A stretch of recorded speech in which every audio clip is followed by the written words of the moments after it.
Welcome back, or welcome if you're just joining us. This is The World This Week with us, Christopher Dickey of Newsweek and The Daily Beast, and Claude Guibal of Radio France. We have with us Michael Kirtley, independent documentary filmmaker and reporter, and Paul Taylor of the Reuters news agency. Who says the UN never does anything?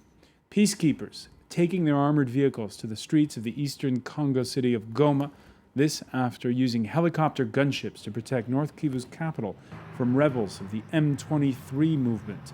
Now, those blue helmets redeployed from their hunt further north for Joseph Kony's Lord's Resistance Army. It's the latest in a long list of flare-ups in the mineral-rich region these past 16 years, with this time some 100,000 displaced, 30,000 pouring across the border into Uganda. Rwanda emphatically denies it's backing the rebellion, but a UN report leaked by Kinshasa squarely blames, among others, Paul Kagame's defense minister. Now, on Thursday, Congo, Rwanda, and neighboring states signed a deal to bury the hatchet and set up a neutral international military force to eliminate armed rebels. Michael Kirtley, UN bashing, a safe sport that we often see on this very show. In this case, the United Nations is sort of in this role where it's them or no one. Well, keep in mind they are taking a backup role to the Congolese armed forces, and I think that in a certain sense you have a position right now where the UN has come out, declaring almost semi-officially that the Rwandans are behind the M23 and the other groups that are fighting against the armed forces in the Congo. So I think that it's a pretty logical step for them to take that backup role. On the other hand, this situation you talk about different agreements that might be or might not be made. I don't see that happening in the near future. I see that the Rwandans have too much vested interest to maintain a loyal dissidence, let's say, inside of Kivu province, for them to accept over the long term that there be too much integration into the military. Basically, what's going on right now is a mutiny that has turned into an opposition to the armed forces, and that mutiny began back in April. And what we're going to see in the near future is some sort of negotiation, but the Rwandans want to maintain sort of an itch in the back of the Congolese. The Rwandans who it's been reported they're supposed to be keeping the former warlord Laurent Nkunda under house arrest, and that apparently he's been seen out and about in the streets of Kigali. A lot of criticism has been leveled these past couple of weeks at most notably the United States, saying they let Rwanda off too lightly when it comes to what's going on in Eastern Congo. You know, a few weeks ago I was interviewing Antonio Guterres, the UN High Commissioner for Refugees, and we were talking about different troubled places in the world, and certainly this is one of the most troubled, with the most bloodshed, the most people displaced. And he just looked at me and said, and nobody cares. Mm-hmm. Nobody cares. Nobody's paying any real attention. Mali, people care about Mali more. You have Laurent Fabius, the foreign minister of France, talking about the possibility of sending troops into Mali. Nobody's talking about sending European troops, certainly, into Congo. So basically, these UN people, as you pointed out, the UN forces there, they're the last hope of order in an environment which is deeply disordered and where every party in the immediate area has its own interests, its own players, and it's not going to give them up. Claude Guibal, we can confirm this because we know that Congo has overtaken France as the world's #1 francophone country, and yet the coverage of foreign news from Africa the past couple of weeks, as Christopher was saying, it's been about Mali, not at all about what's going on. Yeah, but in Mali, France has a big interest because of AQMI, because of the presence of Al-Qaeda in the Islamic Maghreb. But both Rwanda and Congo are French-speaking countries. French-speaking countries, of course, but when it comes to Congo, I'm quite amazed. I'm more Middle East specialist, but I'm quite amazed to see that in France we don't pay that much attention on Central Africa, issues. Ask any average French person about what's going on in Congo. I'm not sure people can even say what is M23, movement. I'm sure they can't. I can almost guarantee that. I think France had its fingers badly burned in Central Africa 20 years ago with the Rwandan genocide, where Clearly, they had a role that was that's has never been properly looked into in France. In my view, it has been looked into to some extent in Belgium, the former colonial power in Congo and in that whole region, which was where journalists have been keen to incriminate France.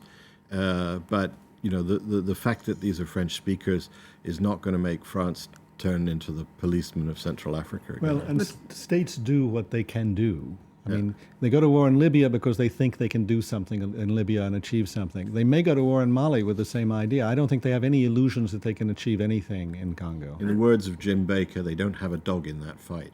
All right, well, we'll hope that it stays on the radar for at least for, especially when you look at the sheer size of the problem at this point.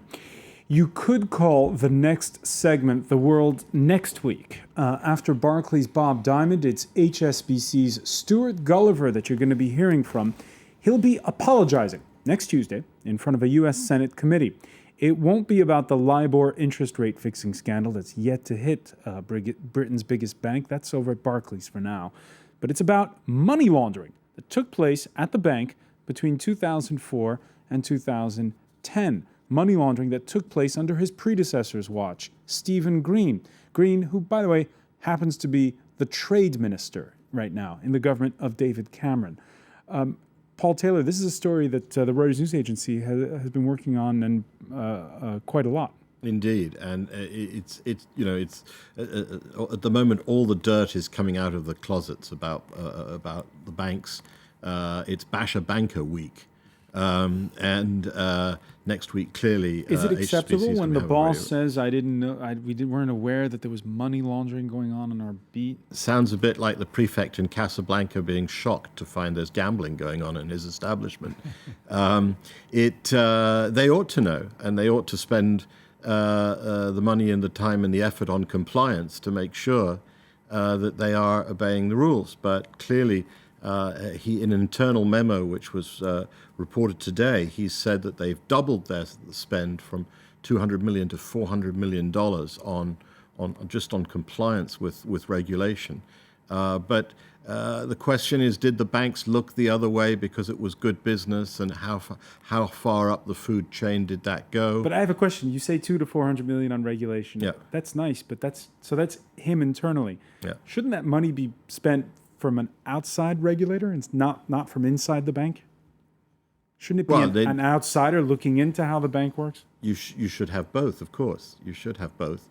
The point is that the bank has a duty, has a legal responsibility to make sure that it is applying the regulations and respecting them, and that is something which requires the bank to spend money, hire staff, have internal audit procedures, and have lots of checks and balances, and the possibility for people inside to blow the whistle on wrongdoing. And in a lot of banks, that was clearly not encouraged, and not the case. I mean, since the Patriot Act, there's been the necessity under the Bank Secrecy Act to have a compliance division that handles all of this type of thing. And essentially, there's an investigative and there's also a reporting element that's compelled.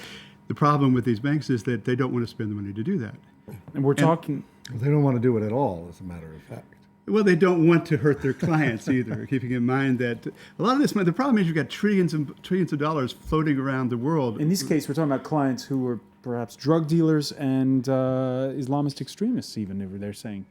Well, a lot of the work of HSBC out of Miami, for example, takes place with South America and Mexico. And some of the work goes with the Cambias, the Casio de Cambias in Mexico, which is a well-known money launderer of drug money. But HSBC doesn't care. I don't think the banks care until they're forced to care. Until they're caught. Yes. Christopher Dickey, when you were researching your book, Securing the City Inside America's Best Counterterror Force, the NYPD, the New York City Police, their headquarters are right next to the Brooklyn Bridge. Did any of the people you interviewed sometimes say to you, well, if we want to find Osama bin Laden and those jihadists, why don't we just go 15 blocks south to Wall Street and try to find the money trail? Well, that's one thing that the NYPD doesn't do a lot of, but certainly the money trail is very important. I mean, that's something that the feds do. That's something the FBI does. It's something the Treasury Department does, and they do it with a vengeance, which is one of the reasons they turn up this information about HSBC. Ultimately, if you want to stop big terrorist operations, you stop big money from moving around. Unfortunately, most terrorist operations are not big, expensive operations. They're just ruthless. And the problem is that money, you don't know where it's moving to. You could have money that could be moving out of Miami and then suddenly be in Hong Kong and then switch to Iran or then switch to Cuba. I mean, you can't, it's not necessarily money that goes directly out of the United States to these countries. Final word on this. The New York Times predicts HSBC will probably weather the storm okay. We do not think there's a culture of money laundering at HSBC, one investor said. Management overlooked it, but will fix it. But LIBOR, the interest rate fixing scandal, that's different, he says. So follow that. We may be talking about that again in the very near future. Now, after David Cameron's jibe at the G20 summit about rolling out the red carpet to French investors who may feel the weight of overtaxation after the election of a socialist president in this country, François Hollande responding in kind on his first trip to London since that election. I really enjoy humor, and especially British humor. So I was very happy when I saw there was a red carpet for me. As for red carpets, there was one today for François only. That red carpet line has gotten a lot of mileage for David Cameron. Yeah, well, you know, the Brits love beating up on the French, and in the words of a former French president, David Cameron probably missed a good opportunity to shut up. But he couldn't resist having another go at the French. It always goes down well in the British media with the British public. You know, he was putting his finger on something which many people, not just in Britain, think looks a little strange, which is this confiscatory level of 75% income tax that François Hollande has promised to introduce in France. For income over €1 million. Income over €1 million, yeah. But still, you know, if the income tax man is taking 3/4 of every euro you earn, plus you've got all the other things that aren't involved in that, like the social security contributions and so on, you end up basically taking it all away. Anyway, I think that the real difficulty between Britain and France is not going to be about tax exiles. It's going to be about Europe. David Cameron has got himself cornered, I think, into a position where Britain may be on the slippery slope out of the European Union in the medium to long term. He's under huge pressure to hold a referendum on Britain's terms of membership. He's trying not to make that a straight in or out referendum, but that requires him to try somehow and renegotiate Britain's whole terms of membership with the rest of the European Union, which has got other fish to fry because it's trying desperately to save the euro and make the single currency work. Recipe for disaster. Christopher Dickey, was it underreported, the fact that François Hollande on that visit said, well, a multi-speed Europe is okay? I was struck by that. But I guess maybe it was just an admission of what already exists. We already know that there's a Eurozone, there's a non-Eurozone, there's the Brits who are out there floating on the other side of the channel. Not everybody, but a lot of countries are moving at their own speed. And then you've got, even within the Eurozone, you've got these, more or less, these basket cases that in the South, that the Northerners are trying to save. So it's just an admission of reality. But I admit, you don't often hear that from a French president. So. And we talked about the British press not being too kind to François Hollande on this trip. But what's with the short jokes? True Hollande's handlers will think twice before letting him review the giants of the Queen's Coldstream Guards there at the Foreign Ministry. But did it warrant the Daily Mail on its website delving into a long expose on French leaders' relative heights, including a police lineup? There you see there Napoleon wedged between Sarkozy and Hollande. And in its print edition, showing Hollande standing on tiptoe next to Cameron. Paul Taylor, come on. You know, this is below the belt. Clearly, Nicolas Sarkozy didn't leave him the platform shoes in the shoe cupboard in the Élysée Palace when he left. I think that François Hollande is somebody who seems to me to lack any complex at all about his height or his appearance, and I think that that's very healthy. And in contrast with Sarkozy. in contrast with Sarkozy, who was Who clearly had a deep acutely- complex about his absolutely, height. absolutely. Then again, Queen Elizabeth did speak to him in French. Let me ask you this, Claude Guibal. This is the Daily Telegraph asked its parliamentary sketch writer to look at the body language between the two, and this is what he came up with. He said, "Le Président doesn't exactly come across as the warmest of men.